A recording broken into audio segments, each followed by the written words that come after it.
we're gonna continue watching this from yesterday's stream, This is analyzing this year's video. wait till Will thing. So she's She's examining talking the about. cause. Yeah, Oh, go sorry. Go ahead. ahead. I had a delay. No, go ahead.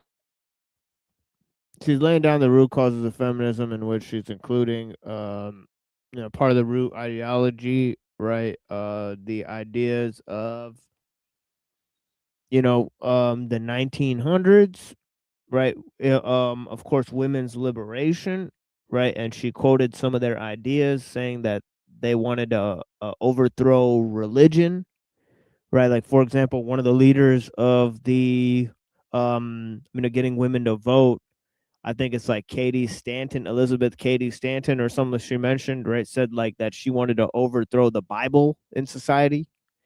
So she's saying that these women were sort of atheistic in nature. And then she goes back to Mary Wollstonecraft, and she said she's reading the writings of Mary Wollstonecraft, and how she's talking about on the liberation of women. She wrote a article or something like that, right? I think it's part of a book or something, or on the vindication of the rights of women or something like that. But yeah, I have read part of that one too. But we're examining how far back she'll go and examining the root causes, because obviously, I think she's now mentioning people from the 1500s, some French lady, right? So I'm curious to see how far back she'll go in examining the root causes of feminism. So yesterday, as we were examining her speech, right, we were trying to see if some of the things she's saying are the actual root causes, or what could be the real causes, or or if she's identifying actual concerns. Like, for example, she said that men built the society, but for example, women sort of got power from men in that society through the industrial revolution and other things. But doesn't this mean that men aren't in control? Something else is in control, then either men or women, right? That's then responsible for the liberation of the women in that society, right? So there's a bunch of questions you could pose, see if her positions are strong or weak, and whatnot. So, of course, I pointed out a root cause in the ideas of John Locke, and of course, some of the concepts that go back further than that, right? Like, for example, Plato's Republic, right? So there's all sorts of ideas throughout history. I think she's going to bring it back to the concept of a goddess. But yeah.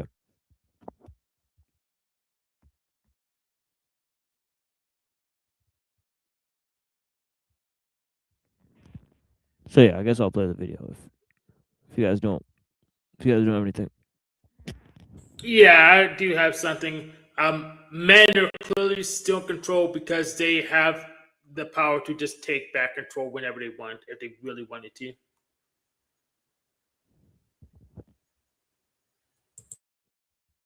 Right.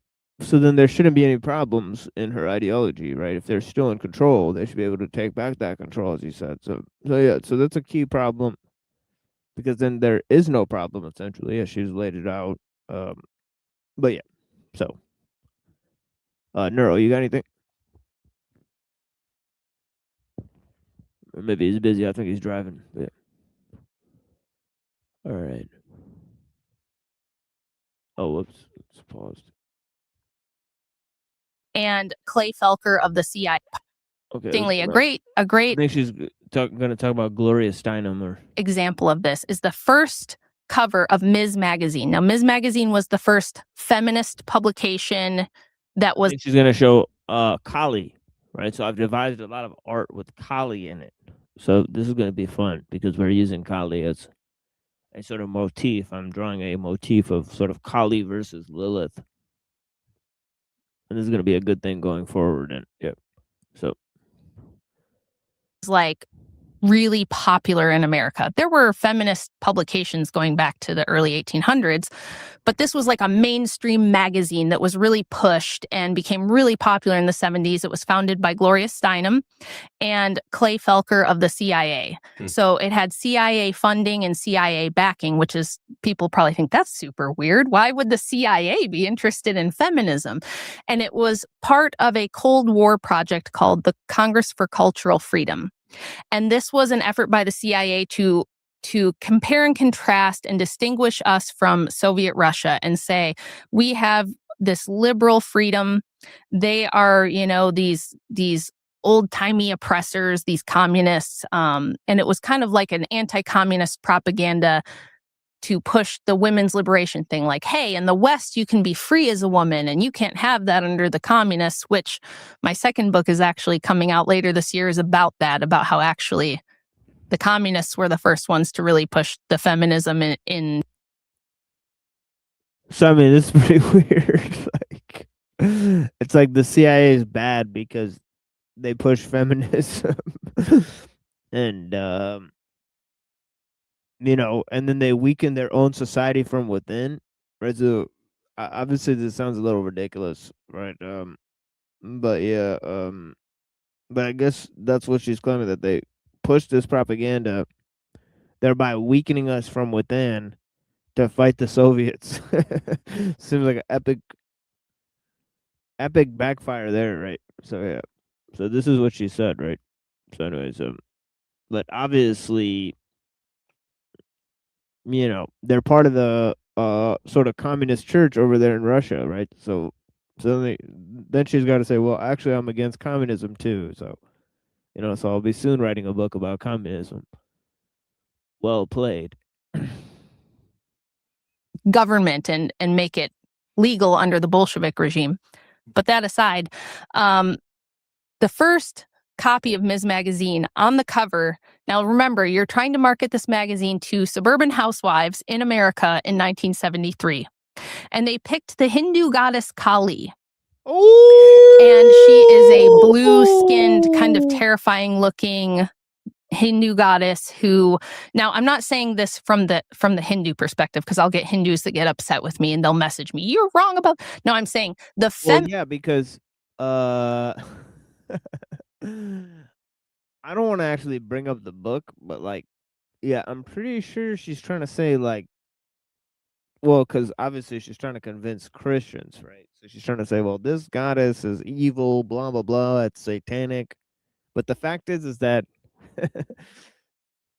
there's pretty much not that much satanic things about Hinduism. Like if you look at the moral systems of Hindus, right, they pretty much match that of Christians and Zoroastrians and Muslims and and what's in the Bible. So I don't know. So a lot of that is a little bit of kind of painting with too wide of a brush, right, or so on and so forth. But yeah. Most systems similar, but they're taking money out of the church, and that's bad for some reason. Right, they're grifters after all. Christian grifters. Yes.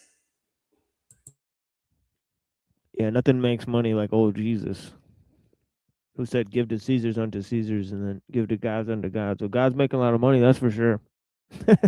He's making more money than the state, for sure. Yep, rolling it, and he doesn't need it. Right. From the feminist perspective in the 70s, they saw her as a vengeful goddess who only accepts the sacrifice of men. She, eats the blood of men on the battlefield. She is the dark mother. And so there's this picture of her with 6 arms, and in her 6 arms, she's holding a baby and an iron and a frying pan. And there's even like a baby in her womb. And on the cover, it's, one of the issues, it's talking about abortion is one of the article topics. So there's like this baby in the womb and she's dressed in like an apron. And so very bizarre choice, but what they were trying to get across is like, I don't know. It's actually really opposite to that, right? Because I think like Kali and Shiva are specifically represented as like symbols of fertility or something like that. So I don't think it's about killing babies. It's about having sex and making a lot of babies. I don't know. I don't know. I feel like that's a clever inversion, but We're at this tipping point where we're going to choose whether we're going to be these domestic slaves who are just baby factories. Our life is not, up to us. We're subjugated by men and we're just forced. I don't know. I'm kind of like struggling to see what this has to do with Kali, and I could see how Hindus would get offended at this. Like, so you just brought up Kali, like just to say that I don't know, to say that she's aborting babies. Like, It's a dog totally, whistle. yeah, it's fake. Yeah, for sure. Yeah, it's weird. Yeah. It doesn't make much sense. Yeah, it's definitely some type of dog whistle. To give birth and be chained to the stove until we die, or we're going to become vengeful like goddesses who get our revenge against the evil oppressive patriarchy.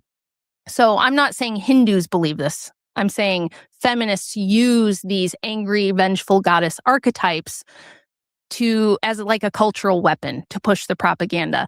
But if you do go back to ancient times, that was often the role of a goddess figure, was fertility, domination of men, or revenge of men against men through sex. So if you look at like... Which one is it? I need a citation for that. I need a citation for that because that would be cooler than what they're actually doing.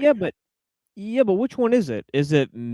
Are they misandrous, or are they consorts of a male god who's much more powerful than them, and then also they are symbols of fertility, so that's not exactly getting rid of people or getting rid of babies. I don't understand what the fuck she's saying, honestly. I think it's the opposite of what she's saying, for real.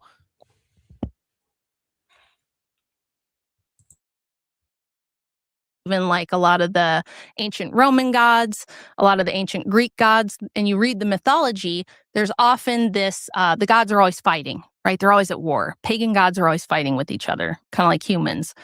And the way that the female goddesses usually get back at the men is by, eating their offspring, seducing them, using their sexuality as a weapon to get revenge, things like that. And so the feminist movement... I don't know, like the male, like Saturn's eating his offspring and stuff.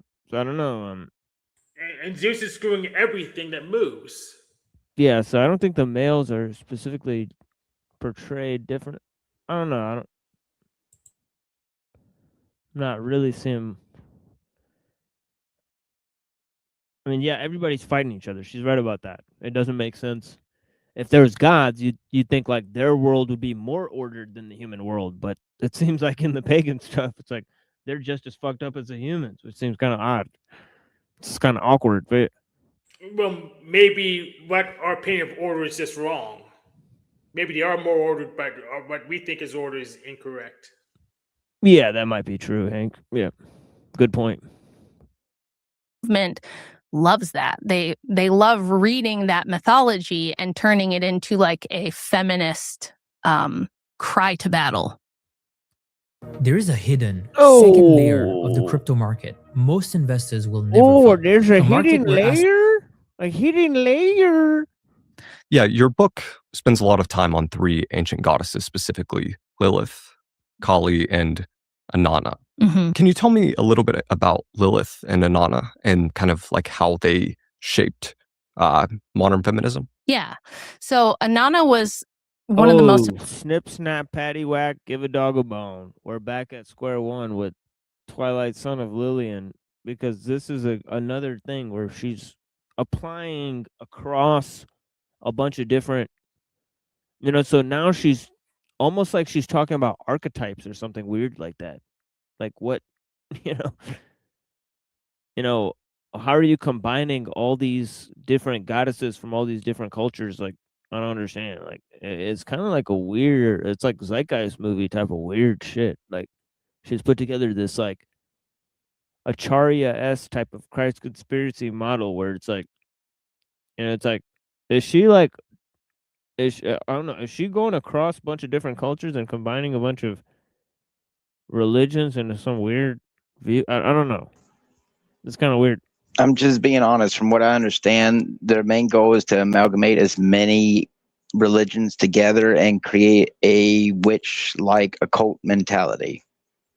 Yeah, and Islam and Christianity is at the forefront of the attack, allegedly. Those two religions are the ones that stand in the way the most, is Islam and Christianity. well, most people they got the most people, highest number of people, because they got like 1 billion each. So it's Yeah. gonna be Yeah. So what she's doing is called syncretism, but there's you can make an argument against even synchronizing different versions of the same God. It really depends on the context whether it makes sense or not. yeah. So yeah, so it's like yeah, that's what I'm saying. It's like she's doing some type of like a pseudo syncretism to get to the answer of what this god represents, where she's painting different goddesses across cultures as an archetypal symbol for women's liberation. Not sure if that's cogent analysis of these gods, but yeah. I don't know, but it is a very common writing style of modern writers like Margaret Greene. She's syncretizing a whole bunch of things, but actually doesn't make sense when you take a look at it closer. Yeah, you're right. Important goddesses in ancient Sumeria. She was kind of one of the top tier ones. There was a lot of temples built to her. One of the oldest like goddess stories that we have, one of the oldest archetypes that we have. And something you'll find with her that's pretty common across all of these goddess archetypes is that they're a mother, so they give life, they give birth. They're usually also fertility goddesses. They use sexuality, like I said, as a weapon or as a way to get power or control because they don't have the monopoly on force. The big male gods are stronger, physically or whatever it might be. And in ancient times, when you were worshiping one of these goddesses like Inanna, you would usually go to a temple prostitute. And there was this sense that female sexuality was like a way to connect with the divine. And so prostitutes were often venerated, at least temple prostitutes, maybe not street prostitutes, but temple prostitutes were venerated. They were. But yeah, it's weird because like that was true in Corinth, right? Like where Paul wrote Corinthians, like in that temple, they had like women that were like temple prostitutes that you could go and visit. But like this isn't true across ancient times. Like, and most men did not have to rely on temple prostitutes to get sex. Like that's not actually true. Like there was men that were taking whole tribes and just murdering all the men and then dividing up the women from that tribe. Like that was happening all over the place. It's happening in the Bible. So I don't know. Well, the way they view it is most people are footnotes anyway, so they don't count.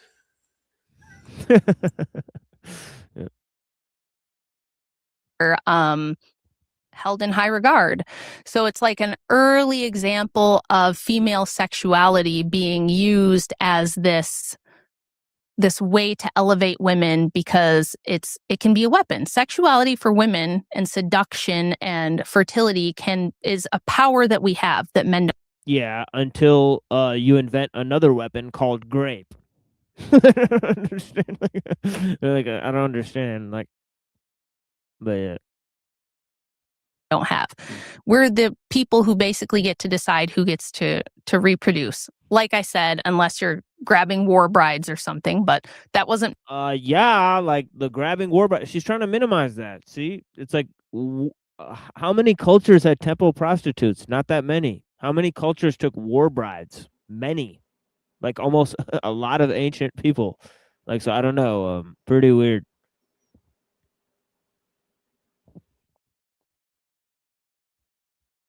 Most men through most of it. A lot of ancient people and some modern people, as late as the 1950s, as far as I could tell. Oh yeah, probably still happens.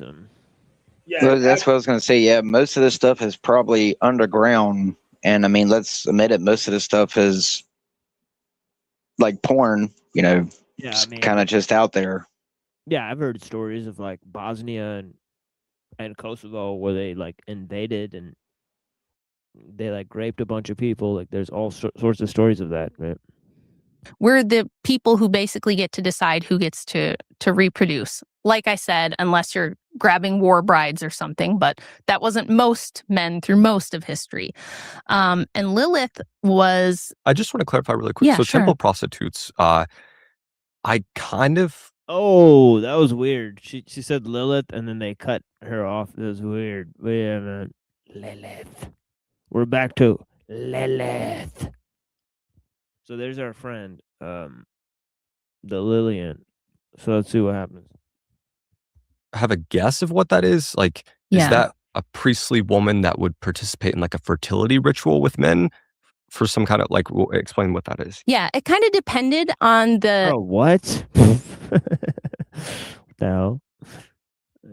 Like, no, dude. Like, you probably went to the temple to like a bath, and then you had sex with these ladies. Like, I don't know. It's probably like the culture not that complex. in the time, because it changed and it differed a little bit, but it was a religious sacrament of sorts in the pagan world. You'd go to the temple, you would meet with the temple prostitute, you would, have some kind of relations with her, and that would be a way to commune with the divine or a way to give an offering. And that's something that has continued. Like the modern occult rituals are kind of based on that. They kind of take those ideas and use them in occult rituals, because that's all the occult is, really. That just seems radically false. That occult rituals, like including, I mean, I don't know, bouquet and, what they call the Holy Grail of cum. So, I mean, they do seem to put rituals out there. So, I mean, I hate to say it, but most of hardcore porn is a ritual. So, but what I'm saying is that most of the occult rituals come from pagan rituals. I think that's a little bit of a stretch. Yeah, they don't mostly come from pagan yeah. rituals. They probably mostly come from Judaic rituals, if I had to be honest. I think so. They're mostly derived from Abrahamism. Wait, what do you mean? Wait, I want to make sure I understand. So where do they come from, if not from pagan rituals?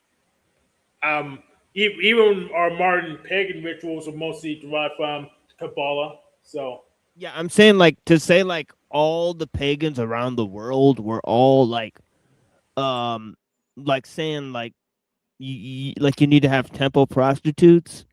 Like that's actually not true, right? Like like that wasn't about like sex magic. To say all paganism is about sex magic, that's false.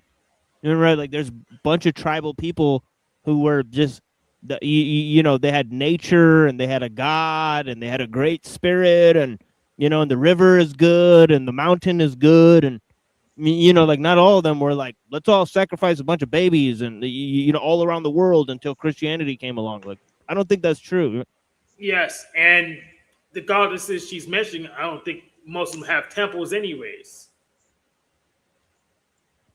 Yeah, like you gotta have a little more faith in humans than that. Be like, oh yeah, in ancient Greece, like everybody was just like sacrificing babies all the time or doing weird pagan rituals to like fertility. Like, I don't know. I think most people were just like living a normal fucking life. Like they ate fucking olives and shit, and they're like, whatever, bro. Like, I don't know.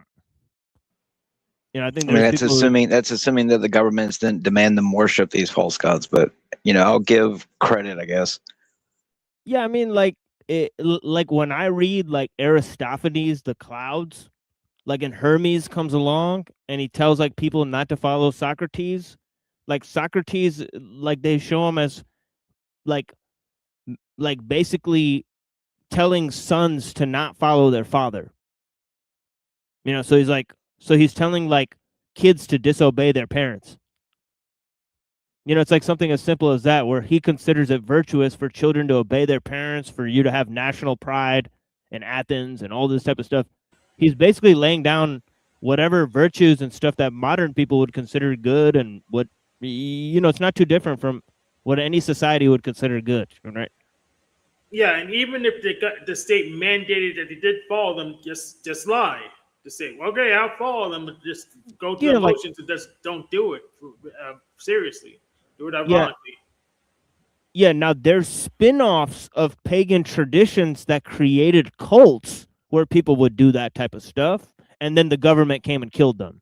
Of course, that happened all throughout history. But you're to say that that's a integral part of paganism and of any of these religions, or what about Chinese people, or whatever, where they sacrificing kids and stuff? No, people created ordered societies where if you if you go around fucking people and cheating and stealing and doing this stuff and stuff, they'll probably kill you, right? And all that stuff, or put you in a chain and put you, or whatever, even right? Yes, in a cage. Yeah.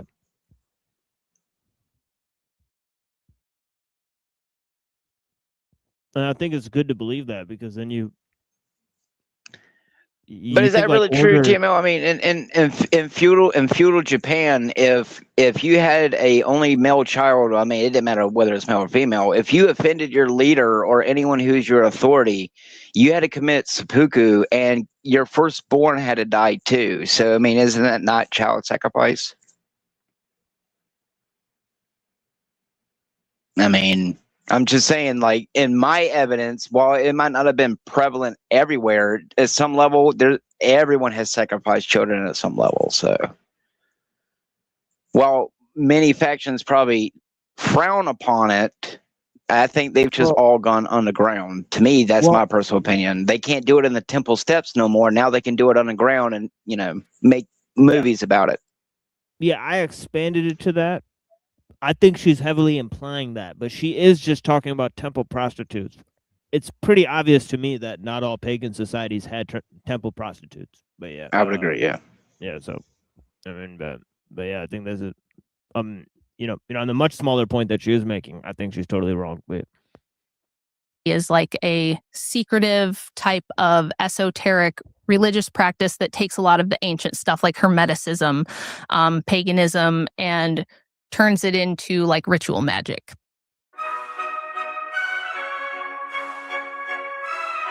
Hi, I'm Ryan Reynolds, and welcome to my. You've written that one of the earliest modern movements to bring these ancient goddesses back was a religion called, is it called Wicca or witchcraft technically? Wicca is a type of witchcraft, so it's like a subset. Got it. Yeah. So just maybe a theology known as witchcraft or religion known as witchcraft. Yeah. How do you define witchcraft, and how is it connected to feminism? Witchcraft, I took a whole chapter on it to explain kind of the history of it and how it's always been a way for women who felt like they were outside of the competitive female hierarchy to have power, to get revenge, to think of the archetype of the witch, like the wicked witch with the big nose. She's always ugly and haggard. She's always dressed in black, wearing the pointy hat. She lives in a cabin off on the edge of the woods, away from the town. Pretty ironic, but yeah, the thing is that I've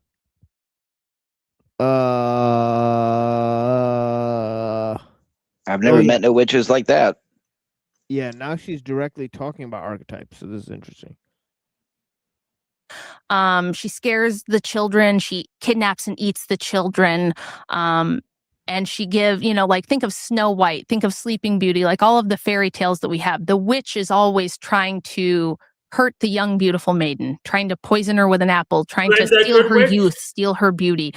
These are Glenda Goodwitch, counterexample. Yeah, there's probably a few of them, for sure. Probably wearing white instead of black. Yep. And whatnot.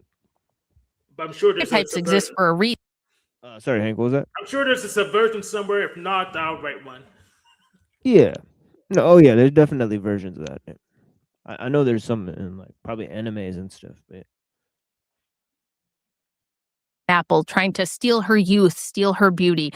These archetypes exist for a reason. There's always been some women who don't compete well within the hierarchy for mates. So if you're a pretty girl that men like, you're charming, and men want to marry you, the system works great for you. But there's always this minority of women who for whatever reason, whether they're physically repulsive to men, maybe their personality type is very combative and unappealing for. I think that's another like misinterpretation, because like the more powerful a witch is, the more pretty she'll be. It's actually a fact. Yeah. You know, like really powerful witches, they're not ugly. They actually look really nice, right? And they can hide their age too and shit like that. So it's pretty fucked up. You could be talking to a really old lady that looks really young and whatnot, and yeah, so it's fucked up. And men pay lots of money to interact with combative women. Maybe she's heard of a dominatrix. I'm not sure. Right. Men, and they're kind of shunned by the patriarchy. That's like, ugh, go over there. We don't really want anything to do with you. We want the beautiful, young, nice girls that are going to make good wives. And throughout history, and this is not just according to me, there's a witch who teaches about this at New York University that I reference in my book. This is from her perspective as a second-generation witch herself, that those women have always gone outside of society and practiced witchcraft as a way to have some power, have some influence, get some revenge, take back what they feel they deserve, that they're not getting, that the rest of society is benefiting from. So this whole thing where men choose women and women choose men and they get married and they have a nuclear family, if that doesn't work for them, witchcraft is very appealing because it's always very anti-patriarchy. It's also very anti-Christian. It's a way to kind of fight back as a woman who the system doesn't work for. That's So right. that's They're why ugly. we have the archetype of the witch. But in actual history, witches, everybody's heard of like the witch trials and, burning witches at the stake and things like this. And in the middle of the 20th century, there was this big effort to make the witch into a sympathetic character, starting with L. Frank Baum in The Wizard of Oz. Now, L. Frank Baum's mother-in-law was named Matilda Joslyn Gage. She was one of the prominent suffragettes, a good friend of Susan B. Anthony and Elizabeth Cady Stanton, the two big figures. Damn, look at Stanton, bro. Think she ate enough cheeseburgers?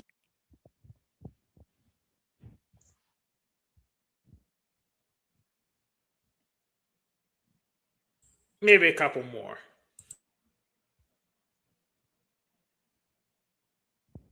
That also looks kind of like a wig. Like her eyebrows. It doesn't. Really Yeah, match. it doesn't. Yeah, it doesn't seem like it's a real hair. Like what? She looked like she got a dick. Yeah, but what the fuck? But yeah, yeah, that definitely is a very cartoonish wig. Of women's suffrage. And L. Frank Baum lived with her for a long time and was very heavily influenced by. Oh, bro, you know what's really weird, dude? That dude, that fat dude from last night, Sean. That dude had his eyebrows done. It was pretty weird and creepy right there, bro. Mm. Oh yeah, I know Deshaun. He came on my show today. He wasn't Well, as energetic. No, not that Sean. Oh, No, yeah, not the. Yeah, not the pink circle guy. Maybe you're talking about- maybe we should be gracious and say he's got that hair plucking. I know someone who's got that. It's an actual mental disorder where they pluck out their eyebrows from stress. I think So he said maybe he's so stressed Syrian out. or something. He's like Syrian or something. I don't know. Yeah, I know who you're talking about. Hank. The other guy. The Irish guy with the bees. Yeah. I'll go get it. I'll go Yeah, get from them. Gen X Jeff, right? Yeah. Yeah. Yeah, I think me and Neuro talked to him recently. her, and he wrote the character of Glinda the Good Witch after her. Now, Matilda Joslyn Gage wrote a book called Yeah, that's Sean. He accused me of I'm of believing in conspiracies because I'm Muslim. I was like, I don't know what you're talking about, bro. But yeah, it was pretty weird. Woman, Church, and State. And this was her explaining how she felt that Christianity and the state came together to oppress women, and that Christianity was the root from which women were oppressed, and that if we want to have real feminism and we want real women's liberation, we've got to get rid of Christianity. So when L. Frank Baum wrote The Wizard of Oz, this was a big influence on him. And that was the first time that we've seen somebody try to make a witch into the good guy, basically. But then that kind of continued post-World War II, when the culture wars began ramping up again. We saw stuff like the old TV show Bewitched, where it's a witch named Samantha who's cute and adorable, and she wiggles her nose and casts spells, and she marries her husband, and her husband's always telling her not to use her witchcraft. Sabrina the Teenage Witch. Yeah. The craft, you know, you had the three bad witches. That show Bewitched is pretty good though. Like, there's a lot of weird stuff in that. That's like spiritualism and stuff. It's pretty. Yeah, I like that show personally. And the new Sabrina the Teenage Witch, the guy who plays as Ambrose turns around and died a few years later in a motorcycle accident. So, you know. Isn't there a girl in that show that's a genie too? No, there's a show called I Dream of Jeannie, and she's I Dream of Jeannie. Oh, yeah. It reminds you a lot, of the witch shows. But I can tell you from my experience, the low end witches here, they are a bunch of, no offense to them, fat and unattractive, like, you know, woke generations. You know, all the high level witches, the ones that I've seen, you know, they all are really attractive women. So even I've seen that little fake witch, because there's a little group of women here who help out people with like boxes of stuff and clothes and stuff. And I was just put it this way, y'all, they don't know real witchcraft of, you know, that's what they're practicing. I'll put it that way. Like, they got like little things made out of wood in their cars that hang from the mirror and think that that's doing witchcraft. And I'm like, that's not what it was. Yeah. Yeah, I ain't doing crap. We're doing more witchcraft just being on the damn panel. Literally just connecting on the internet.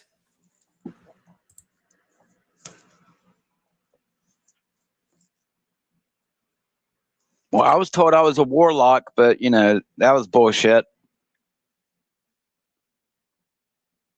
You don't use your witchcraft. You be a good wife. And that was another kind of cultural marries her husband, and her husband's always telling her not to use her witchcraft. You be a normal woman. You don't use your witchcraft. You be a good wife. It's always cute.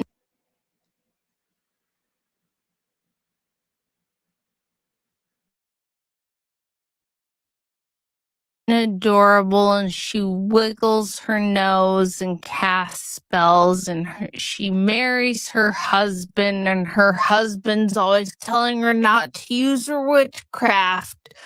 You be a normal woman. You don't use your witchcraft. You be a good wife. What the fuck? And that was another kind of cultural attempt to say, if you read between the lines, it's saying, hey, women and their powers and influence, whether it's their sexuality or their spirituality, why should that be oppressed by bad men? You know, maybe the witch is really the good guy. You know, maybe she's the rebellious woman that's not going to let men. Oh, no, she didn't.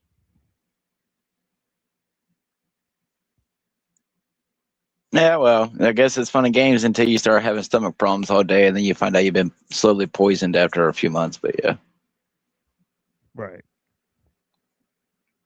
Poison apple, apple pie. Sorry. Right. And then now, in the last few years, we have Wicked, which is this other big cultural phenomenon with Ariana Grande, and again we see a witch character who is really the good person, but is being painted as bad when it's unwarranted. And she's actually this sympathetic character who's fighting for what's right, and she's just misunderstood. So throughout all of history, it was never that way. Witches were persecuted, and people think that's because they were opinionated women. That's not the reason at all. If you actually go back and read some of the things that were being written around the time of the prominent witchcraft trials, a lot of the people who were, not saying that there weren't people who were wrongly accused or wrongly tortured or anything like that. There certainly were. But a lot of the people who were persecuted by the church for doing witchcraft were abortion providers. So witches had herbal remedies and knew how to do like kind of primitive surgical abortions and things like that. They had tinctures, they had herbal remedies to induce abortions, and they often did do ritual magic. That's where the broomstick comes from. It's a little graphic, but in my book, I explain where the idea of the witch riding the broom comes from. So in medieval times, there was a practice in witchcraft. Come on, ride the broom and ride it. If you have sex with a dead tree, then you only thing is dead. Right. Yeah, there you go. Like some coded language right there. Using like, it wasn't LSD because that hadn't been synthesized yet, but there were like natural things like ayahuasca or other type of psychedelic drugs, hallucinogenic drugs. Mushrooms would probably be the primary one. Oh boy. They would make like a paste or a lubricant out of that and put it.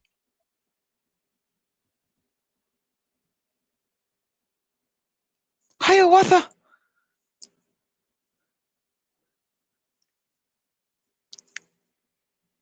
The size yet, but there were like natural things like ayahuasca or other type of psychedelic drugs, hallucinogenic drugs. Mushrooms would probably be the primary one. They would make like a paste or a lubricant out of that and put it on a broomstick and use it in a sex ritual. So your sex is all. The wood ain't dead, it's horny. Oh, baby. Don't try it at home, folks. Definitely. Might get a splinter. Yeah, definitely don't boof your mushrooms and ayahuasca. But always the most powerful way to do ritual magic because the emotions are so heightened, and the belief is that you can kind of access the divine through climax, through this heightened emotional state. So that's why almost every famous occultist you've heard of, like maybe somebody like Aleister Is that why Crowley, God judges me every time I get a blowjob? Yeah, I'm just saying there might be some relevance to that. I mean, there might actually be. I mean, maybe it's just because I'm a religious person, so I don't know. Well, you got to get high and then do it. Yeah, he's grading your mortal level. No, it's even worse than that. Damn, it gets worse if I'm high. Especially since I've gotten older. I judge myself every time that we have sex and I have children, but it's like, I'm human, dude. It's either, it's not easy to be celibate. I'll put it that way. If you got a wife, Yeah, get high and then do the deed, and then hold up a mirror and look at yourself and have a picture of this guy on the corner of the mirror.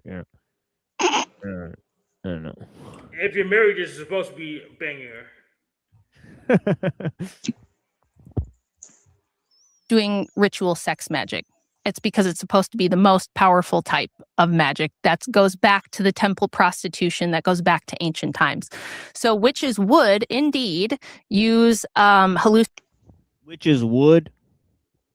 hallucinogenic tinctures as like a lubricant, and then use something like a broomstick and do ritual magic. And that's where the idea of flying on a broomstick. Oh. Okay. I mean, Nimbus 2000, motherfuckers. Get high on the broomstick. Get high on the broomstick. Come, little children. It's just so retarded, dude. Get high on the broomstick. Hey, quick question. How many different... Whoa. Why did his camera change so rapidly? Flying on a broomstick came from. Hey, quick question. How many... What the fuck? It's like they get high flying on a broomstick. And then it's like... A lubricant, and then use something like a broomstick and do ritual magic. And that's where the idea of flying on a broomstick came from. Hey, quick question. That was definitely on purpose. Dramatic cut. Dramatic cut. Yeah, what the fuck, dude? Nice transition, weirdo. Like, what the fuck, bro? How many different AI tools are you using right Oh now? my god, dude! It's his little commercial. Weird. All right, that was an odd time for a commercial, dude. Honestly, getting high, flying on a broomstick. A subtle way of saying what they were doing. Same thing with the pointy hat. The pointy hat actually comes from Kabbalah. A lot of medieval witches practiced Kabbalah, and there was like a black triangular kind of pointy hat that people would wear back then when they practiced Kabbalah, and that's where the witch's hat comes from. So, wait, what? Wait, what? There's a pointy hat when you practice Kabbalah? What? Isn't there a small hat? I don't understand. But yeah. But where does that come from originally? Like the pointy hat, like what does that symbolize? I'm not sure what it symbolizes. There's a lot. You always see threes a lot, anything in threes. Even in Christianity, we have the Trinity. Three is like kind of a sacred geometry thing. Got it. So it's a triangle. Yes, it's a triangle. That makes sense. So from ancient. No, it doesn't. But pointy hat's not related to Kabbalah. It's just what? It's just what rural people wore, like the pilgrims. So it's no relationship to Kabbalah. It's just the hat they wore, and we made the association later. Yeah, that sounds about right, Hank. And I don't know. It's probably like some sort of gypsies or something like that. I don't know. Yeah. They were druids. Kabbalah is where the witchcraft hat kind of originates from. And again, this what?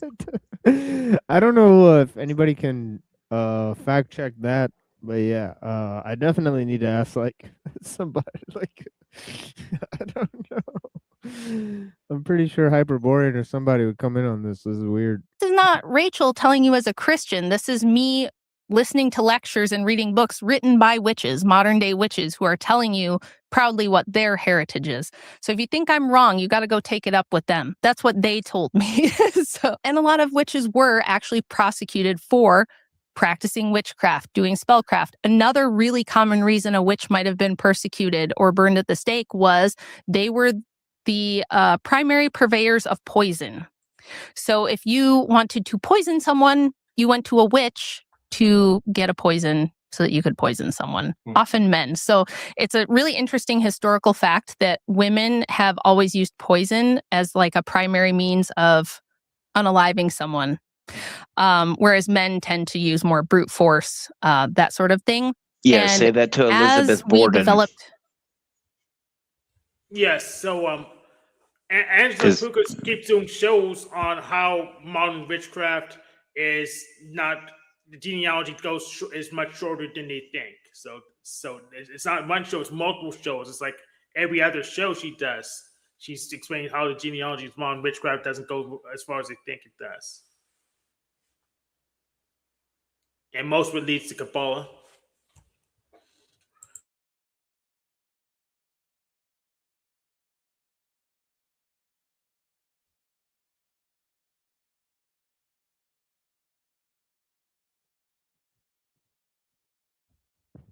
Yeah, so let's see what else. It's getting pretty weird up in here.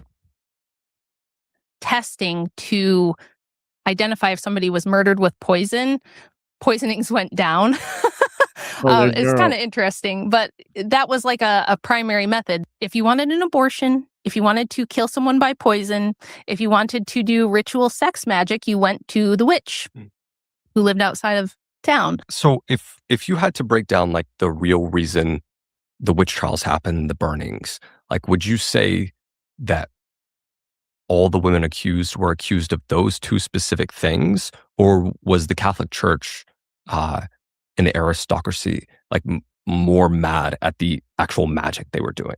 Like what were they upset with? I think it was both. Okay. It was just that those were the things that were easier to prove. And again, I'm not saying there were not periods where maybe the Roman Catholic Church or the Puritans in New England didn't get hysterical and start persecuting people who were wrongly accused. I'm sure that happened.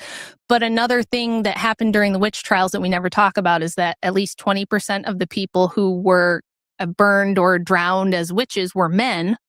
So plenty of men got accused of witchcraft as well. And I think it was a time where you do have some political things complicating matters. The church is trying to.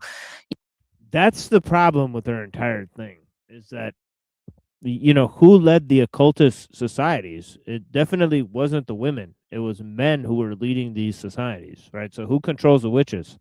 Obviously the wizards and the warlocks. Like, they're not just on their own learning about the occult and then forcing it down people's throat by poisoning them and doing sex magic on them. And that's not even happening, right? So usually the witches are controlled by their pimp warlocks or whatever. So it is what it is. Right? Keep power and maintain power. That's true. But it was the belief at the time that if you had somebody who was doing these things, that maybe the wrath of God and his judgment is going to come upon you and your people. If there's somebody in the town performing abortions on a regular basis, we need to get rid of that. So from the perspective of the church, these were things that, were illegal. They were crimes and they needed to be punished. But yes, if you want to think of it this way, they had legitimate reasons for wanting to persecute witches. And then, at times it probably did get out of control and there were probably a lot of people who were falsely accused and it did become a vehicle for people to make false accusations. But the idea that there was no basis for it whatsoever, and this common trope that you hear now that, the witch trials were just awful patriarchal men who didn't like women who had their own brains and their own thoughts. And so if you tried to speak up about an injustice, they would burn you as a witch. That's historically not accurate at all. Yeah.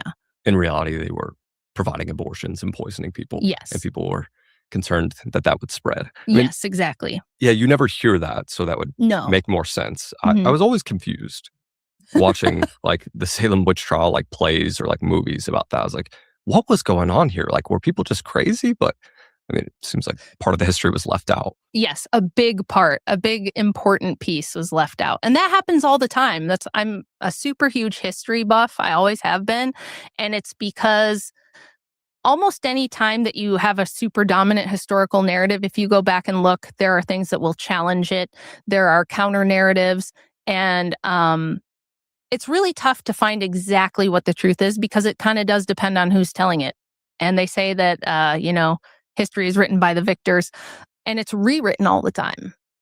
And I'm sure we'll talk about that with feminism and, we can talk about college textbooks and what they've done there. But yeah, if you go back, you can almost always find a counter narrative, and it takes some sifting through and some thinking about what was going on at the time, looking at the people involved, and who stood to gain from what to kind of form a picture of what's maybe more accurate.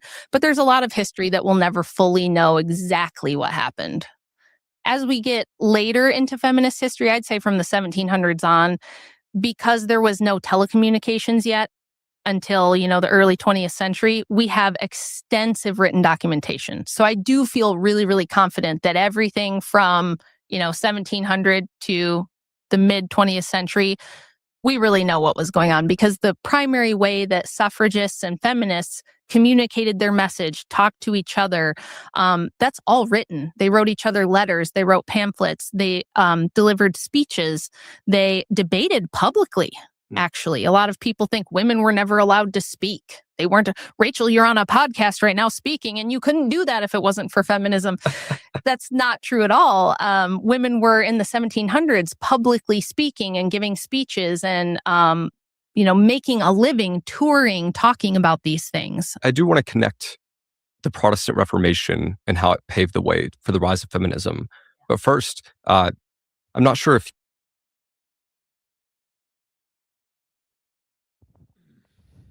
I don't know.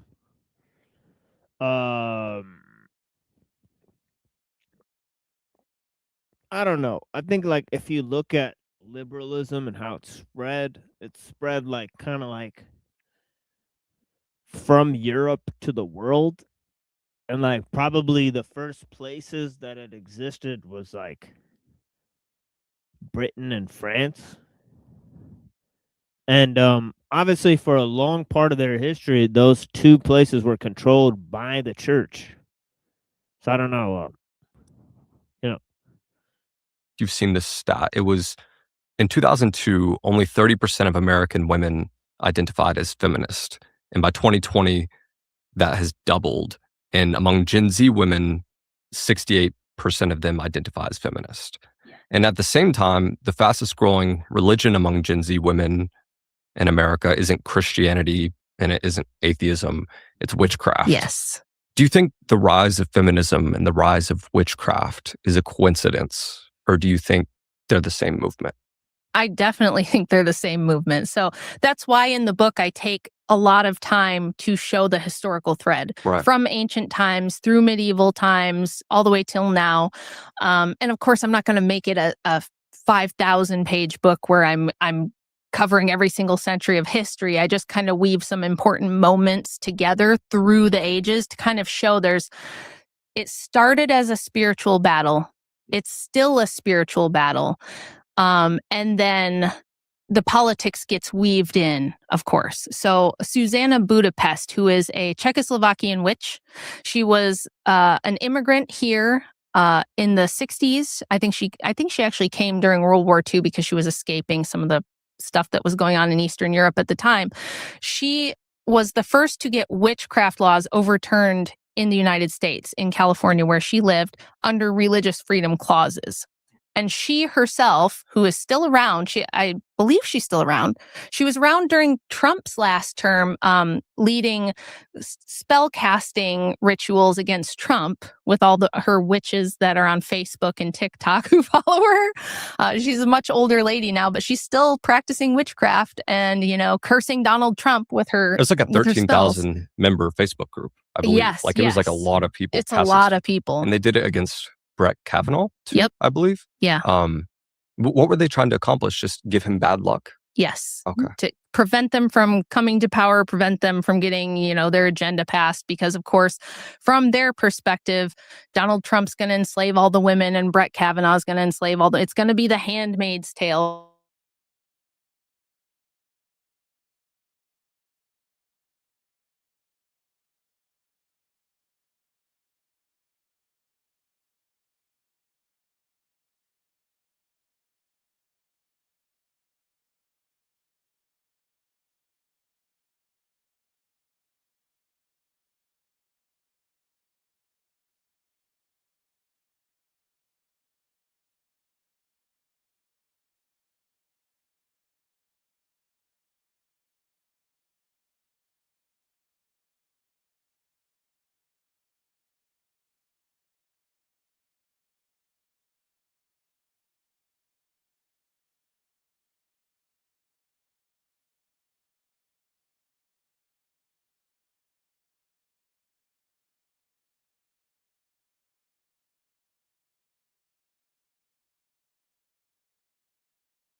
Oh, I'm alone. Don't forget to eat your vegetables.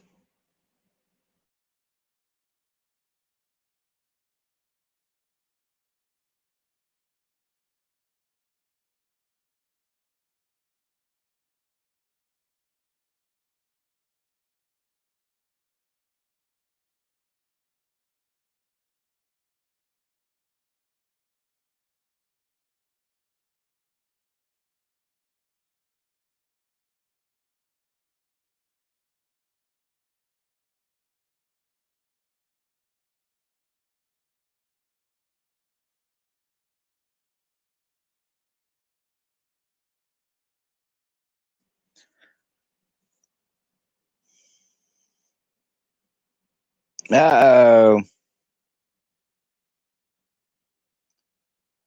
Gonna have to call Neurocrack. It's not unusual to be loved by anyone. It's not yeah, well, I don't know what to tell you. I am a god now. I control it.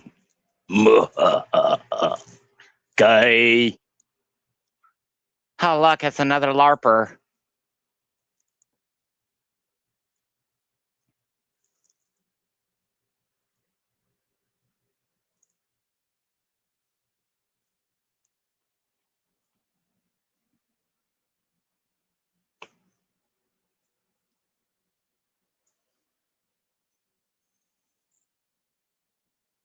Oh, this is awkward as fuck.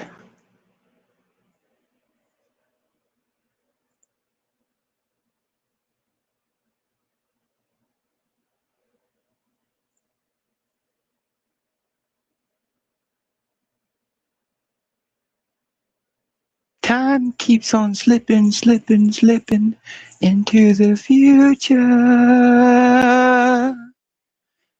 Yeah, buddy. Do, do, do, do, do, do, do.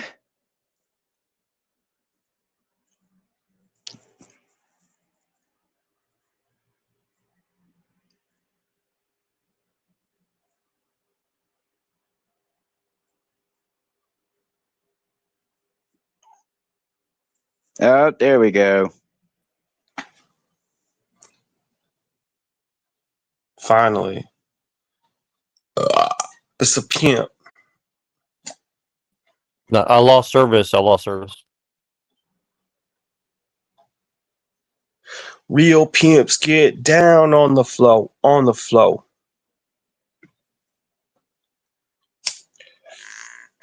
Yeah, well, I'm still open to the whole radio frequencies play in your head, which is why random songs pop into your head. It's all in my head. I think about it over and over again. Well, weren't wrong. That was Nelly. I live pretty close to a radio station, and I can tell you it is strange that it's like I'll be sitting here listening or making my own music, and then I hear a song from the past, and it's like, why the fuck is that in my brain? And I'm not hearing it. So I'm just saying. Have you seen radio waves? That shit's crazy.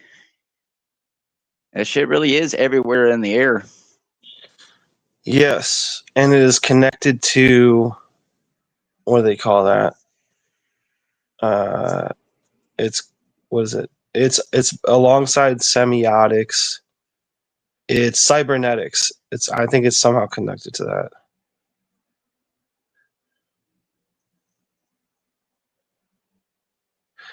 Oh, good. Rachel Wilson's on screen. Let's all be quiet and listen to her.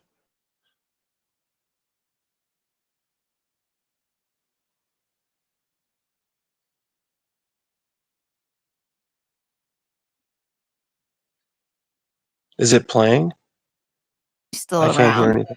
She was around during Trump's last term, leading spell casting.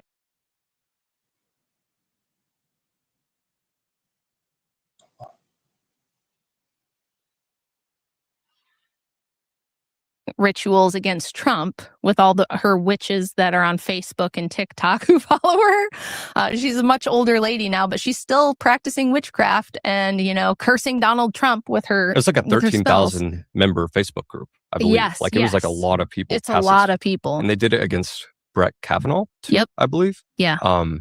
What were they trying to accomplish? Just give him bad luck? Yes. Okay. To prevent them from coming to power, prevent them from getting, their agenda passed. Because, of course, from their perspective, Donald Trump's going to enslave all the women and Brett Kavanaugh's going to enslave it's going to be the Handmaid's Tale, right? That's what they think. So this woman said that feminism is just the political arm of a spiritual battle. That's according to a witch herself. She says this is a spiritual battle and feminism is just that political arm to help us with the political power aspect that we need to have the freedom to do things like practice witchcraft, abortion. That's a big one. When No. Roe versus Wade was overturned a few years ago and it went back to the states, there were multiple organizations, including Native American organizations, the Satanic Temple, and multiple Wicca and witchcraft covens who contested the changing of the laws because they said abortion is a ritual sacrament for them and should be protected under religious freedom laws. We promise a 10-fold refund if it doesn't. Damn! So you got some fucked up teeth. I don't know about you guys. She's spitting 100% facts right there. What, that she needs new teeth? No, man. You guys aren't listening. She's pretty much, you know, she's like the queen, or like, you should just listen to her. I already know this. I mean, no offense, but What's like, wrong with you? I've known for quite a while that people, no offense, not saying allegedly her, but high profile women like her are most likely high level witches. I mean, American Horror Story proved that to me years ago. So, witches. Like, I mean, they it gotta would be witches. scary They gotta if most people found out that most of them are the reason why there's so many, you know, young girls being, you know, prostituted. But anyway, I mean, there's a reason why I stay away from these dark cults and why, you know, I don't associate with certain people who do satanic things. So, like, what people see on the surface as, you know, American Horror Story witch LARPs, like, there are some groups out there, like the other people we talk about, that do some really dark shit. Rachel, and it's not just men. Rachel Wilson is an actor. You know what I mean? Oh, she's actor by day, witch at night by night. How sweet. She's an ogre. I think we should listen to almost every word she says, though. You know, we could really learn a lot from the script instead of the template that she's a part of. That's way bigger than her. That she's a pawn. She's a pawn in the scheme, dude. She's a pawn. Talking about this, talking about that for like media attention or whatever the fuck. Gives a fuck what she says.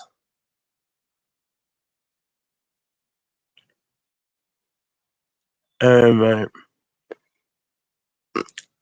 no one in my real life has ever been like, hey, have you heard of Andrew Wilson or fucking like Rachel Wilson? You know, I don't think they're even that big.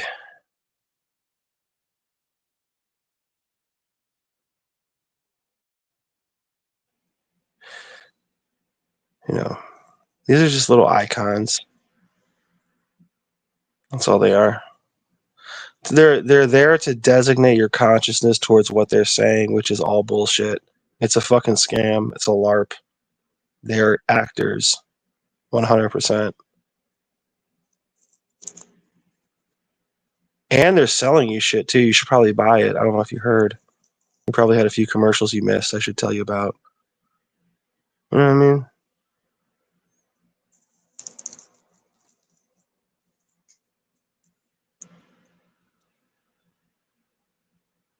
And I thought I was crazy. Continue.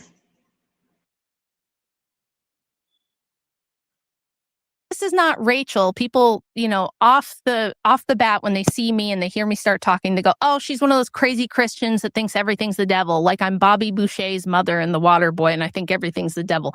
No, I'm telling you, they're the ones who tell me witchcraft is a spiritual battle for feminism, for women's freedom, for revenge against the patriarchy. You're saying that the church, it's a church of Nope. Satan, Yeah. is suing the state of Texas? Yes, they did. They contested the change in the abortion laws. Like the heartbeat bill? Yes. Because they see abortion as a ritual sacrifice, so it's necessary to their church. Yes, exactly. And if you go on TikTok and you search the hashtag witchtalk, you can find dozens of female creators on TikTok who will show you how to make a ritual out of your abortion. They'll show you how to make an altar, how to I don't doubt that use whatsoever. the tissues that are removed from you in a ritual magic spell, and ritualize your abortion to give you power, to give you things that you want in life. Like, this is, people think this is Rachel being crazy. It's really not. They're, like you said, witchcraft is the fastest growing religion, especially among Gen Z women in America. And they do mostly identify as. She's exposing it. I mean, allegedly, you got to assume she's not playing, double spy here. She's not exposing shit, bro. I mean, I don't know about you, but I mean, I knew a woman who had 5 abortions, and she was into witchcraft, and the last child she didn't abort was a girl, and she named it Lilith, and she became very successful and got away with thousands and thousands of dollars from the government by lying and claiming she was still a stripper, and the IRS never came from her. So either ritualistic magic is real, or she was really good at sucking dick. So I'm just going to say, like, there are some people who seem to be associated with the Lilith witchcraft type mentality. Like I said, there was no excuse for her to abort those 5 children. There's no excuse. I've only had 1 child, and I've had sex thousands of times, and I've only gotten a woman pregnant once. So I'm just saying, I think after the second abortion, someone should be fucking castrated or fucking, not allowed to have children after a while. And I'm telling you, there was no excuse. It's not because, it was because she killed twins because she was cheating on her boyfriend, even though her boyfriend didn't care. So, I'm just saying, with this world mentality, like, everyone participates in these rituals. Even someone like me, like, as a man, do you know every time that you waste your sperm, you're technically performing an abortion spiritually, because you're supposed to use that seed to grow a life, and you're not, you're wasting it. So, take your pick on what you think God's going to judge you for, but some people honestly don't care. Like, some people really don't. I know a guy, like, he's been my best friend for years, and one minute he'll die for you, and the next minute he'll pull out a hammer and fucking threaten to kill you with it. So, and he'll tell me, fuck your Jesus, but turn around and believe in, all kinds of weird shit. So I'm just saying, like, people will do whatever they want. And when it comes to, like, the abortion stuff, I know someone personally. I'm just going to say it seemed like she used at least 3 of the abortions for real ritualistic magic. So just saying, like, some people really do. And it's kind of funny. She was really heavy into Harry Potter and was in love with Slytherin, the snake. So I'm just saying, some people really are weird. I guess what I'm trying to get at is that the occultic themes with people seem to, the fact that she was a sex worker, basically, the fact that she, believed heavily in the Harry Potter universe and believed in witchcraft. And, if you saw what she looks like those kind of, woke kind of people her age who heavily did witchcraft. So, yeah. Yeah. And I know a whole group of women who are like that. So, at this point, who's going to stop them? I think she's pretending to warn people about it, though. She's trying to be it could be a recruitment too. Yeah, like try to warm them up to the idea by pretending that she's. The very first Freemason I talked to, he said, oh, I was looking at the picture of the Freemason symbol on the back of his car, and he said, oh, you like that? I said, yeah, I know what it means. And that's where that's when I realized, like, if you know too much, and if you're not, like, weird in that sense, they won't allow you to join. So it's the same thing with the witches. I'm telling you right now, I can go and have sex with a witch cult. You know why I don't? It's because I love my wife. Like, there are cults like that out there where, like, they will fucking drink your sperm out of your dick if you're attractive. They don't fucking care, and use it and spit it back out into a chalice. Like, there are witch covens out there like that. And you think, oh, well, it's a good dick sucking, but, like, if you're a spiritual person, it's bad. So take your pick. There really are witch cults and even some warlock cults. You don't think there aren't gay people who go out there and do the exact same ritualistic? Well, go to a fucking gay club. I'm not gay, and I'm telling you, I've been to one with friends, and it's disturbing. Not all clubs are like that. And that club is not supposed to be like that. You're only supposed to be allowed to go there and smoke your hookahs and drink your alcohol and party and dance to the music. But they'll sit right there and take you back. Not me, but if you're gay, they'll take you right back there and suck your dick. And most of the time it's for fun. So I'm just saying there's really fucking strange cults of people out there who by day live and act a certain way, and at night they turn around and go and do a completely different act in the shadows. So just because you present yourself on a screen like her doesn't mean you're not freaky. There's a reason why in the Matrix movies, all the sex raves, notice all the raves they went to. Part of me feels dumber for listening to her. You know what I mean? Like, I can't.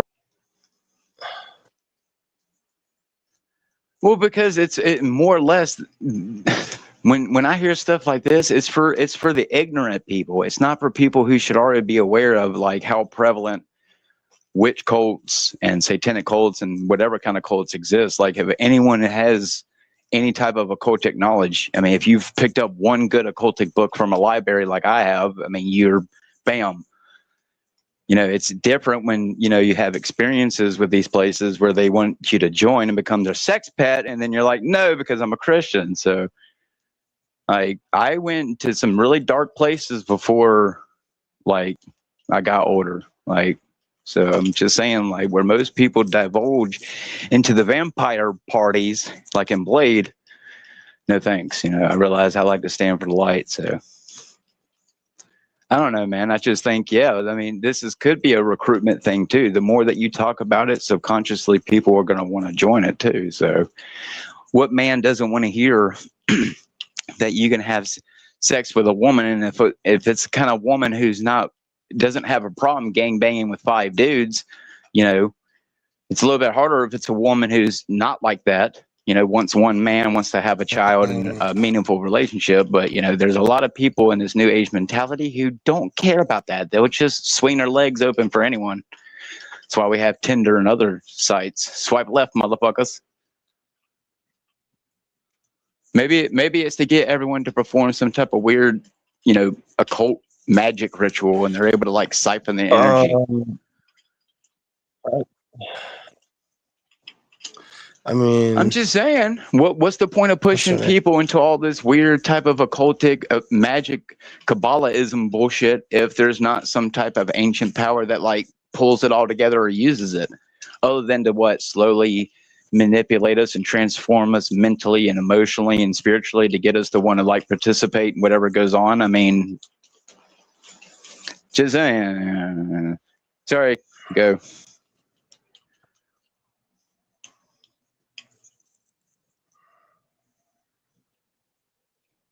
I mean, yeah. I hold some sort of an idea that if the Kabbalah can be used for that, it could also somehow be inverted or whatever and used for the opposite of bad. I'm not making any fucking whatever, like whatever. Oh dude. boy, so as above, so below. I don't think Kabbalah is like, dude. I mean, like, fucking. Do you even know what Kabbalah is? Does anyone here know what the fuck Kabbalah is? Go ahead and tell me. I'm ready.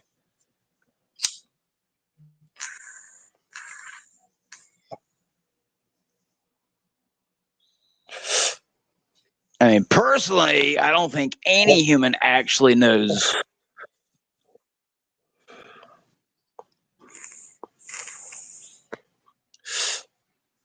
And by the way, if you guys those who do are allegedly Hyperborean. So what does that mean? Yeah. By the way, I've given tons of explanations on the show. Right, they're basically pretty huge. Right, like 2 out of the Kabbalistic teachers that we noticed. Right, they rely on a guy named Maimonides. Right, specific views of Maimonides and his version of God, and and how from the 11th century to the 15th century, there's many derivations of the Kabbalistic thought. Most of the thinkers were Jewish, right? From Abraham Abulafia to Isaac Luria. So there is some of the sources of the Kabbalah. The Kabbalah it comprises of 2 books. One is the Jazira, right, and the other is the Zohar, right? So I know exactly what the Kabbalah is. I never looked. I mean, I got to the point where I was like, maybe I should look into the Zohar.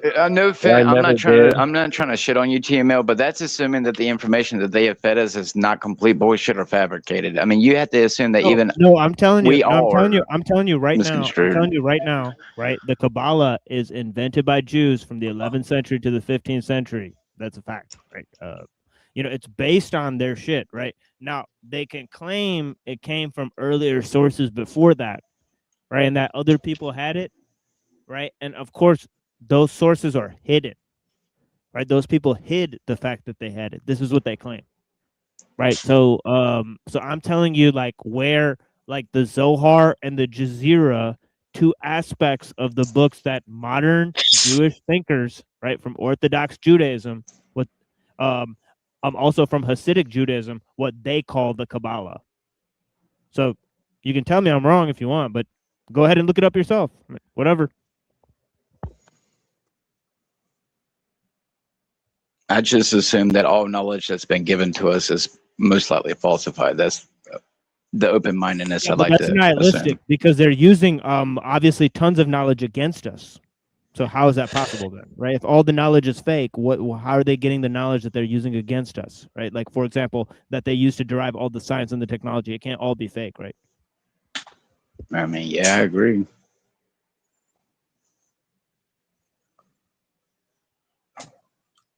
So, yeah. The way I ever understood Kabbalah, which is not a very deep understanding at all, but it was that it has something to do with a template of how individuated consciousness works for an individual. Right, but they're mapping that consciousness onto how God's consciousness works, right? So it's like the man is a microcosm. It does have to do with how does thought become material. It does have to do with that as well. But like, I mean, I couldn't tell you what they're doing. Like, I couldn't tell you what they're like. I don't know what at the deepest level. They're saying that there's a throne of God and a body of God and the spirit of God, and they can basically map it out, right? They can map out creation based on this mapping, right? So that's basically what they're talking about, right? But yeah, are they right? Right, when they say this is the cosmology and the metaphysics behind the creative principle, who knows, right? But one thing is that people like Newton, right, Isaac Newton, they studied the Kabbalah and they said it works and they used it to derive their scientific methods, right? So this is a fact, right?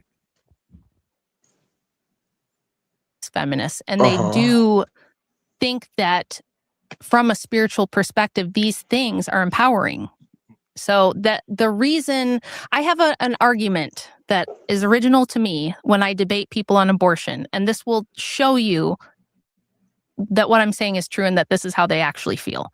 Because in the 90s, you probably don't remember because you're very young, but Bill Clinton would say abortion should be safe, legal, and rare, right? That was the progressive stance in the 90s. Now we have switched to my body, my choice, abortion on demand. You are not allowed to put any restrictions on it. No uterus, no opinion. And what this kind of proves when I put forth this argument, it goes like this. I'll ask a woman if she thinks abortion should be legal. She'll say yes. And I say all the way up until birth. And sometimes they'll say yes. Sometimes they'll say, well, I would cut it off here. I would cut it off there. And I say, what about this? A woman goes in to get an abortion at 8 weeks. And the abortion doctor says, good news. We have new technology. We have artificial wombs. We've just created artificial wombs that are successful.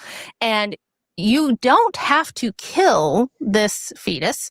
You can have it implanted into an artificial womb, and you won't have any legal obligation to it. You won't have any moral obligation to it. It's just going to be a simple laparoscopic procedure, no more risk than an abortion.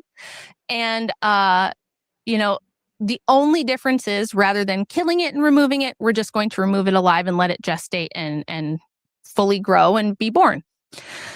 I say, if there was such an option as this available, would you then still be in favor of abortion? And I have not once had a woman say no. Every single time they say, I still think she should be able to choose to kill the fetus. And then I ask why.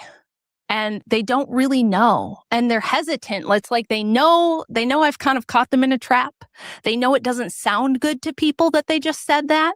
But really what they're saying is women need power. And one of our greatest powers that we have is to decide who gets to live and who gets to die. So it's weird, right? Because obviously, right, how much is Wilson in support of like a weird like future, which is like robots run or patrol the streets as paramilitary, right? Extensions of the state, right?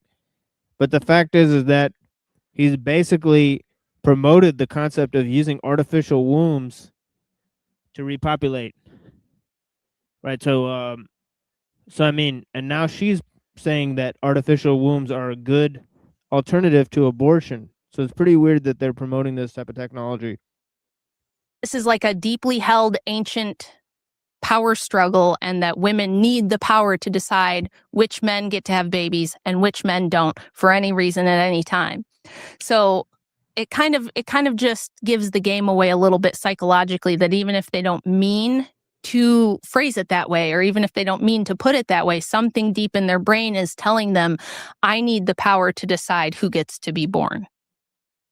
And that's like a very, very ancient concept it is a holy sacrifice type of a thing within witchcraft. The people who pushed for abortion saw it as ritual sacrifice. Yes. And what does that mean exactly? Like, what was that sacrifice that they're doing? Like, what is that based off of? Well, it is based off of these ancient esoteric belief systems, and it is based off of like this inherent need for women to have power. We not having the power on force, having half of the planet be physically weaker and smaller than the other half of the planet. If you take this view that means you're in danger, that you're going to be oppressed, that men can't be trusted, they have too much power, which is, that's something that's always stated as if it's a fact. And it's probably the thing I have to battle against the most, this inherent idea that men are just waiting to do bad things to women. Like, I've been on the Whatever podcast numerous times, and every time I'm on with a panel of young women, I always ask, if they could get away with it, how many men do you think would sexually assault you? Like, if men could get away with it, what percentage of men in America do you think would be out there sexually assaulting women whenever they felt like it, if they knew they could get away with it? And I've gotten answers like 50%, 80%, 100%. There's this thing programmed into us, and it comes from an understandable place. When you are the smaller, weaker sex physically, it makes sense to be nervous about that, to be worried about that. But in order to believe that all men are inherently, violent and wanting to do something bad to you, you have to believe that throughout all of history, men didn't want to protect their wives or their mothers or their daughters or their sisters, that men haven't fought entire wars in order to protect the women of their nation or their people group. And that goes against logic as well, right? But we don't think about that because we're in modern times, and we don't think about the barbarians at the gates trying to come in and steal all the women and take them off to be war brides. And that was historically a big problem and a major concern. So there is something baked into men that, hey, this woman is producing my offspring. I need to protect her. I love her. I want to take care of her. I want to protect and provide for her. So we forget that that's the primary thing that's baked into men, not this inherent desire to be destructive and violent and hurtful towards women. But what feminism has done, because it was deeply unpopular when it began, and women didn't like it. Susan B. Anthony and Elizabeth Cady Stanton both write extensively in their memoirs about terrible women like me who didn't think feminism was going to be good for them. And they wrote that these women already have pretty much everything they want, and they do feel they're privileged in society. They can work a job if they want to, And this is the myths that people believe. They think women couldn't do anything, they couldn't own anything, they were just slaves. And that's because of pop culture stuff. But if you read the writings of suffragists, they say, some of the first universities in this country were women's seminaries and women's higher education colleges. Right. Women have enjoyed higher literacy rates in most places for a lot of American history. They have a lot of laws in place to protect them, to protect their assets when they enter into marriage. Like New York, for instance, had a law that if a woman came into a marriage with money or land or an inheritance, that her husband could not sell it or do anything with it unless he could prove to a judge that she authorized him to do that and that she was not compelled. So the judge had to not only, hear the man say, yes, she said I can sell this land. He would have to talk to the woman and say, all right. So this is like an hour into this. This is pretty weak. So far, there's not much that hasn't been discussed that isn't painfully obvious. Or either over spun into a huge thing where it's just you can't really prove that much there, so I don't know.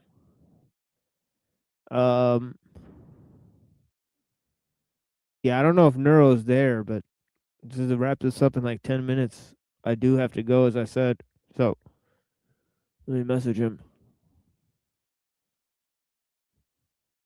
you're not being compelled, you're not being forced, you're not being, you don't feel like you're being made to do this. This is your own volition that you want to sell this asset. And she would have to say yes. And women were afraid they would lose these privileges. They were afraid that they would by being made equal with men, we would have all these responsibilities on us that really aren't for us. And so in order to sell it to women who didn't want it, I think the Massachusetts referendum, only 4% of women who could even vote on whether they wanted the vote came out and said they wanted it. So it was really, really unpopular. For the first 75 years of the movement, it was deeply unpopular with women and had more support from men. They had to ban women from voting as well on whether or not they could vote, right? Yes. So there were multiple suffrage groups, and the two biggest ones stopped women from being able to vote on whether they wanted the vote. So yeah, I mean, they could get into a lot. I'm really interested to know how Protestantism affected this stuff, or how the goddess worship affected this stuff.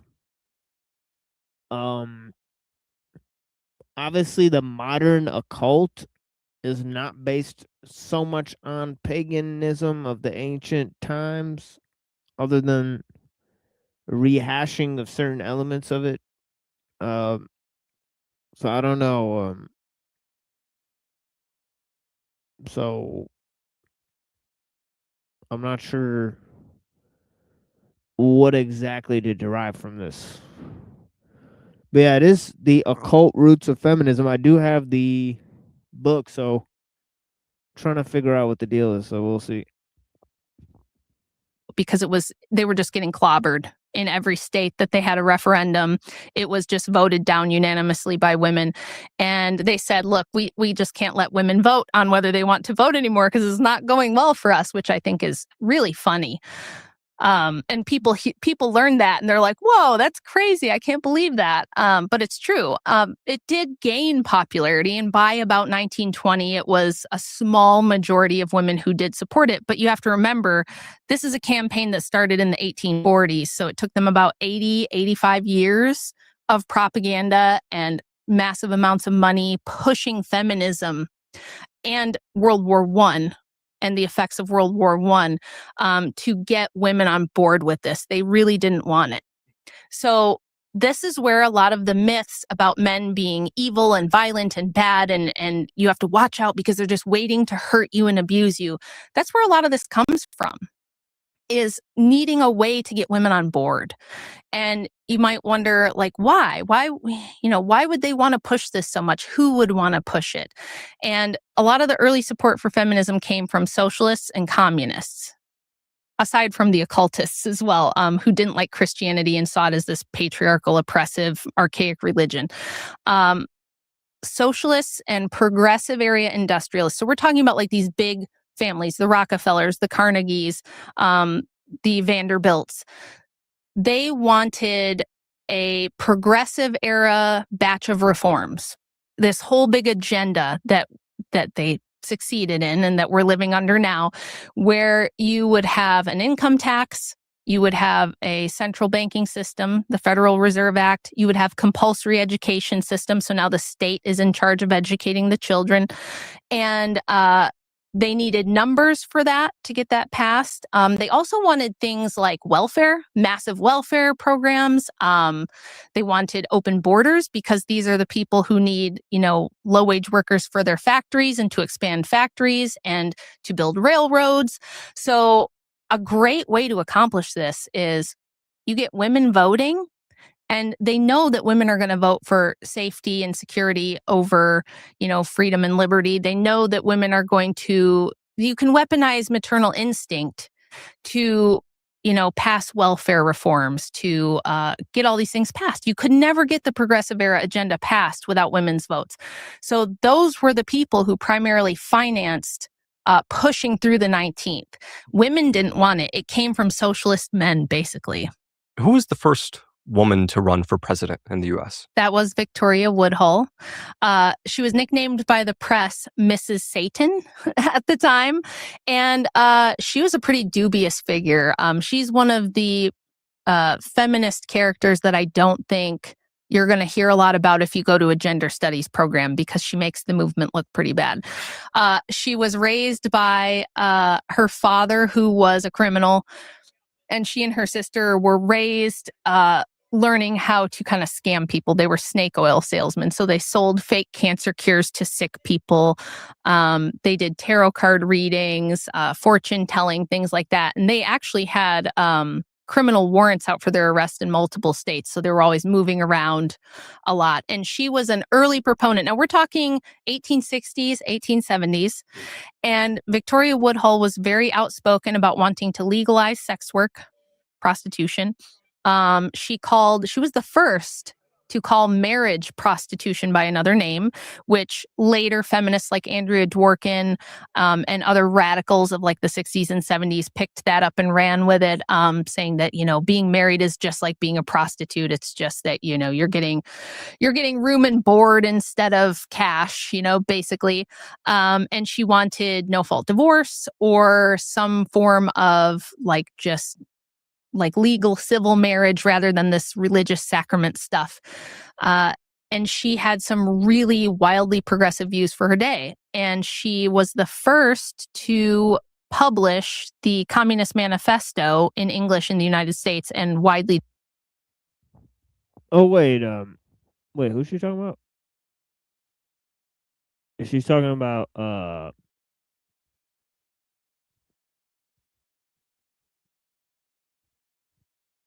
Besant? Feminist characters that I don't think you're going to hear a lot about if you go to a gender studies program, because she makes the movement look pretty bad. She was raised by her father, who was a criminal. Progressive era agenda passed without women's votes. So those were the people who primarily financed pushing through the 19th. Women didn't want it. It came from socialist men, basically. Who was the first woman to run for president in the U.S.? That was Victoria Woodhull. She was nicknamed by the press Mrs. Satan at the time. And she was a pretty dubious figure. She's one of the feminist characters that I don't think you're going to hear a lot about if you go to a gender studies program, because she makes the movement look pretty bad. She was raised by her father, who was a criminal. And she and her sister were raised learning how to kind of scam people. They were snake oil salesmen. So they sold fake cancer cures to sick people. They did tarot card readings, fortune telling, things like that. And they actually had criminal warrants out for their arrest in multiple states. So they were all. Yeah, I've never heard of this lady. Victoria Woodhull.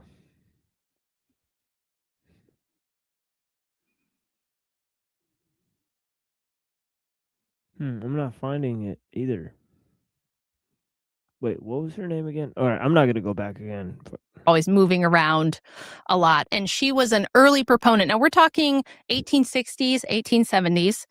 And Victoria Woodhull was very outspoken about wanting to legalize sex work, prostitution. She was the first to call marriage prostitution by another name, which later feminists like Andrea Dworkin and other radicals of like the 60s and 70s picked that up and ran with it, saying that, being married is just like being a prostitute. It's just that, you're getting room and board instead of cash, basically. And she wanted no fault divorce or some form of just legal civil marriage rather than this religious sacrament stuff. And she had some really wildly progressive views for her day. And she was the first to publish the Communist Manifesto in English in the United States and widely distribute it. Now, the way she got the money to do that, the way she got the money to open her own printing press and publish the Communist Manifesto, is she said she was told in a vision, in a dream, by an ancient Roman ghost that she needed to go to New York and find Cornelius Vanderbilt and make friends with him. So she did that. She went to New York and had nothing to do with her running from the cops in 4 different states that all had warrants for her arrest, I'm sure. But she went to New York and found Cornelius Vanderbilt, and she got into a network of prostitutes in New York who their Johns were mostly like famous Wall Street guys, rich traders on Wall Street. And she knew kind of the prostitutes that they frequented, and she would make friends with them, give them money, help them with things in exchange for intelligence, in exchange for... Yeah, I see it now. She looked like she's like part of the Theosophical Society or something like that. Pretty weird. But yeah, I gotta sign off for here. I don't know where Neuro's at. I tried to message him. I do have to go for real, in a little bit. So I'll stick around for maybe 5 more minutes. Then I'll kind of just leave this here. But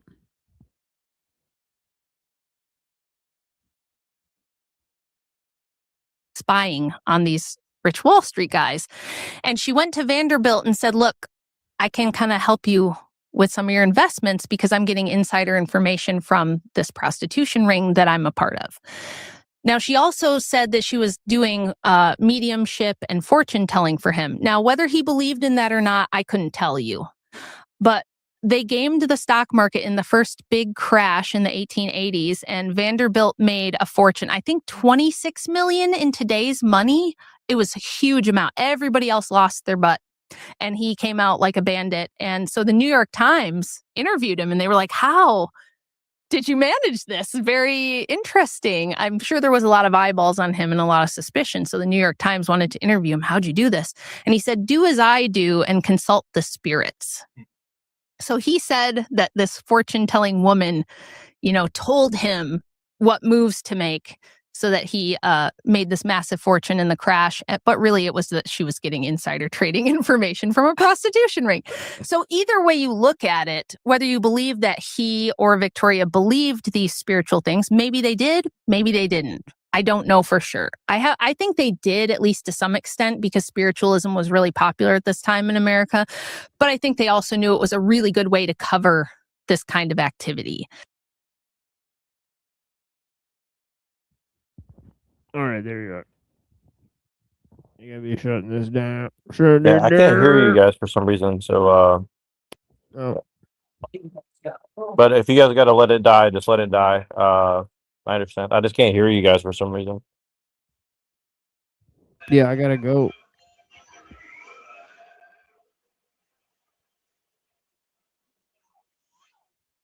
The fuck?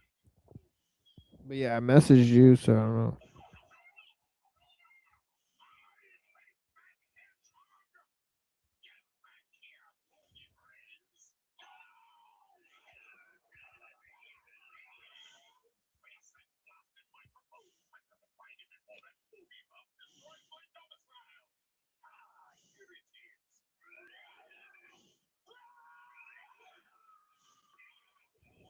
Holy cows, bro.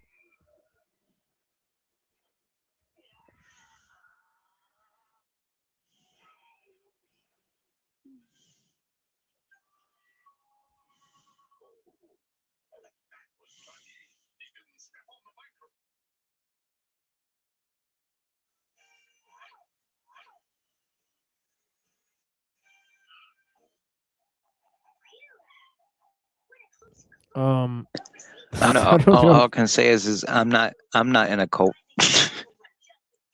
Yeah, I don't know what's going on. But yeah, I gotta get up out of here. I'll wait, I guess, again for him to come back. So I don't know what's going on. But yeah, it looks like he came back. He couldn't hear anyone. I don't know what's going on.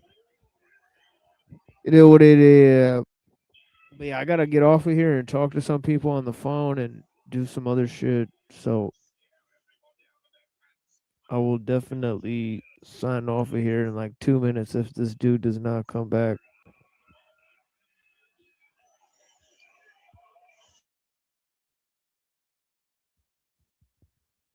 But yeah, honestly, what a strange video. Like, I don't know. If all of this information is in the book, then I mean, she kind of wrote this book like 10 years ago, didn't she? So it's like, is there like nothing for like a second edition or something like that? I don't know.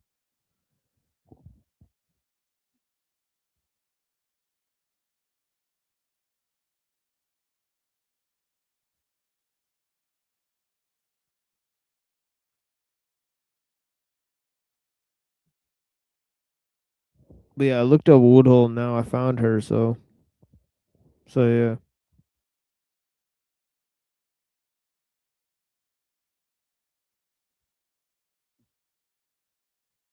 All right, y'all. Blessings, man. I gotta get the fuck out of here. This is don't know what's going on with Neuro, but yeah. Peace, y'all. Yeah, I don't know. Go ahead, man. Do your thing. Blessings, man. Yeah, like basically if we both leave the studio and there's nobody here, the stream will die. It will? So if Okay. nobody comes for like 5 minutes, just go ahead and do that. All right, man. Cause yeah. I didn't even know that. Okay. Yeah, it's like automatic if nobody comes through. But All right. Blessings, man. Be safe. Yeah. Yeah, peace, Lord.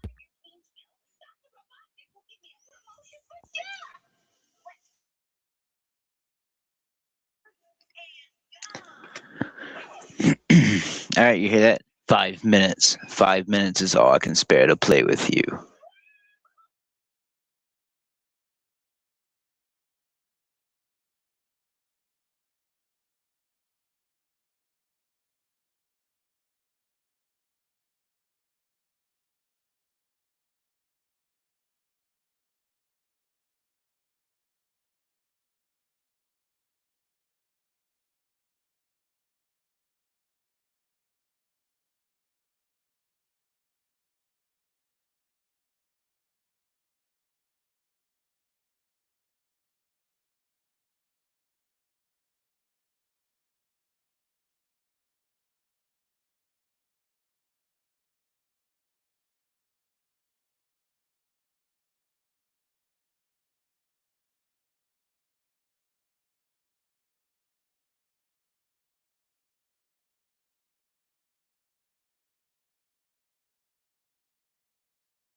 Well, time's a ticking. Diggers a licking. And, get to what are you gonna do? What matters to you?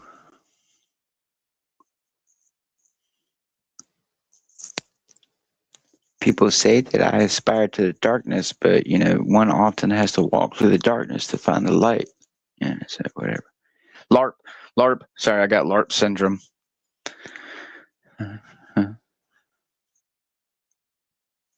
Right. If you LARP too much, you begin to believe it. He's beginning to believe the LARP. Okay, Morpheus. Okay. What are you saying? I can dodge condoms? No, Neo. What I'm saying is, if you weren't gay, you won't have to. Oh, okay.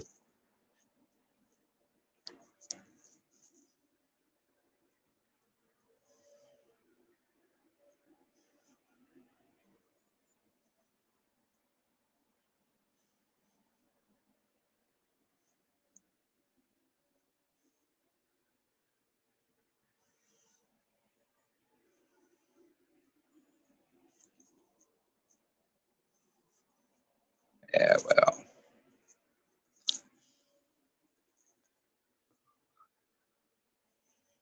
What are we gonna do?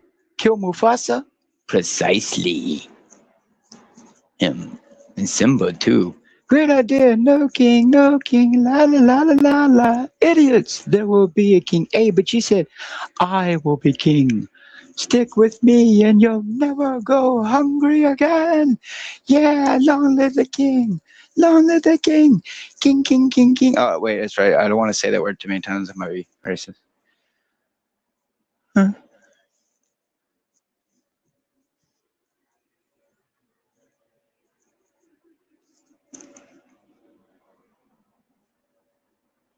I know that your powers of attention are as wet as a warthog's backside, but as thick as you are, pay attention. My words are a matter of pride. It's clear from your vacant expression. The lights are not on upstairs, but we're talking kings and secessions. Even you can't be caught unawares. So prepare for the chance of enlightenment. Be prepared for sensational news. A shiny new era is tiptoeing nearer, but where do we feature? Just listen to teacher. I know it sounds sordid, but you'll be rewarded when at last I am given my dues. Oh boy, do I need to sing out the whole song. Just get ready for it. Yeah, we'll be prepared. Prepared for what? For the death of the king. Why is he sick? No, fool. We're going to kill him. Jesus! And Simba too, God, kill God, Mufasa. You get, the lion in the clouds. Our king will be all time adored. Of course, pit pro quo. You're expected to take certain duties on board.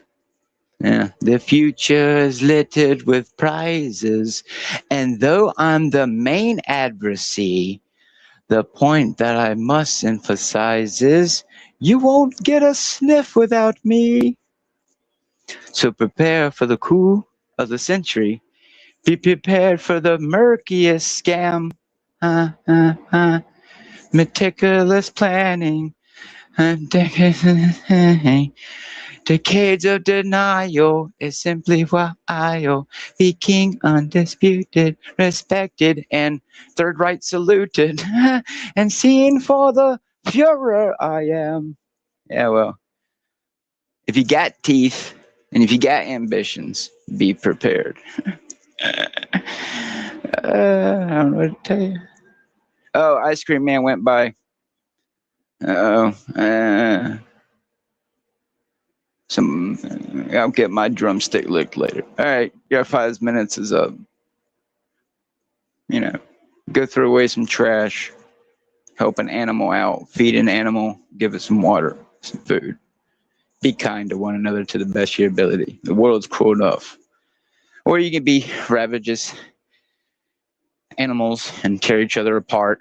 I mean, it's probably going to happen anyway, given evidence. So, Dr. Kelson says, memento mori. And good luck out there.